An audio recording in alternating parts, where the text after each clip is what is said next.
High বন্ধুরা, বৈশাখী রান্নাঘরে আপনাদের সবাইকে স্বাগত। আশা করি সবাই ভালো আছেন, সুস্থ আছেন। আজকে আমি একটা নতুন রেসিপি আপনাদের সঙ্গে শেয়ার করতে চলে এসেছি।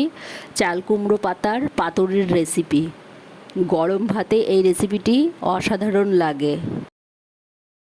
যে বাড়ির চালের উপরে চাল কুমড়ো গাছ হয়েছে, এখান থেকে আমি পাতা ছিঁড়ে নেব। এই যে পাতাগুলো ভালো করে ধুয়ে লবণ জলে ভিজিয়ে রেখে দেব। এবার নারকোল কুড়ে নিতে হবে। মেজদি আমাকে নারকোলটা কুড়ে দিচ্ছে। এখানে আমি সর্ষে আর পোস্ত নিয়েছি, আর কাঁচা লঙ্কা নিয়েছি, বেটে নেব। আর এই যে নারকোলটা আমি বেটে নিয়েছি। এবার একটা বাটির মধ্যে ঢেলে নিয়েছি। পরিমাণ মতো লবণ দিয়ে দিলাম, আর সর্ষের তেল দিয়ে দিলাম। আর সর্ষে, পোস্ত আর লঙ্কা বাটাটা দিয়ে দিলাম, দিয়ে ভালো করে মিশিয়ে নিতে হবে। এই যে ভালো করে মেশানো হয়ে গেছে।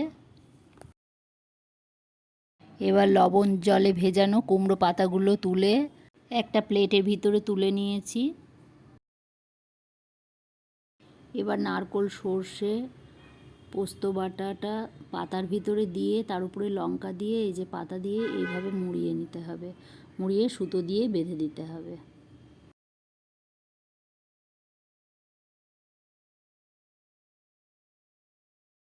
এইভাবে সবগুলো তৈরি করে নেব। আমি আর মেজদি সবগুলো এইভাবে তৈরি করে নিয়েছিলাম। এই যে মেজদি সুতো দিয়ে বাঁধছে আর আমি ক্যামেরাটা ধরেছিলাম।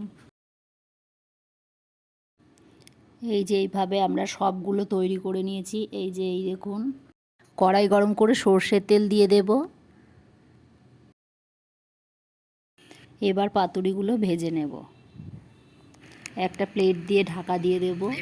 এবার আস্তে করে উল্টিয়ে দেব। এক পিঠ হয়ে গেছে। এগুলো করতে কিন্তু একদমই কচি পাতা লাগবে।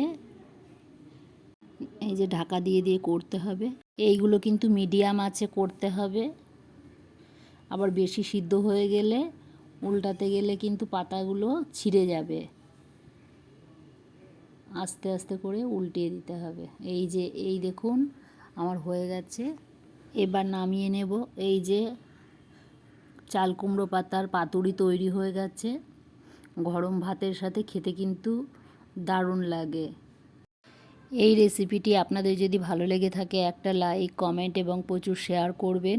আর আমার এই চ্যানেলে যেই বন্ধুরা নতুন, সাবস্ক্রাইব করে দেবেন এবং পাশের বেল আইকনটি প্রেস করে দেবেন নতুন নতুন রেসিপির ভিডিও পেতে।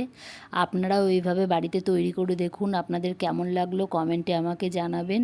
আজকে এই পর্যন্তই। আবার অন্য কোনো দিন অন্য কোনো নতুন রেসিপি নিয়ে চলে আসবো।